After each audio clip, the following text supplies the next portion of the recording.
Good morning. तर आम्हा सगळ्या लेडीजला आहे ना उद्या ट्रिपला जायचं आहे आणि इकडे ना आरुने त्याची सगळी खेळणी ना पलंगावर मांडली होती आणि त्याच्यातलीच आहे ना एक गाडी तुटलेली होती. तर तिलाच आहे ना मी आता चिकट टेपने चिटकवते आणि आता आहे ना मी आरूला आजींकडे सोडायला चालले आणि आरूने आहे ना गेल्या गेल्या आजींना आहे ना झोळी बांधायला लावली आणि हे बघा आता कसं मजा घेतोय.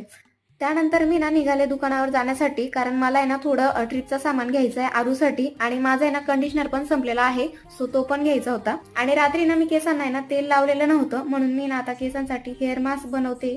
त्याच्यासाठी ना मी 2 चमचे तांदळाचं जाडसर दळलेलं पीठ घेतलंय आणि त्याच्यामध्ये ना थोडंसं पाणी टाकून आहे ना मिक्स करून घेते आणि त्यानंतर मग गॅसवर शिजवण्यासाठी ठेवते.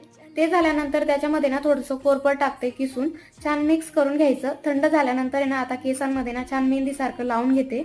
आता आहे ना सगळ्या केसांना लावून झालं आणि थोडंसं उरलेलं होतं, म्हणून मी ना ते आता चेहऱ्यावर आणि मानेवर व्यवस्थित लावून घेते. त्यानंतर याला ना 20 ते 30 मिनिटं असंच राहू देते. आणि केस वगैरे धुवून झाले आणि उद्या घालण्यासाठीचा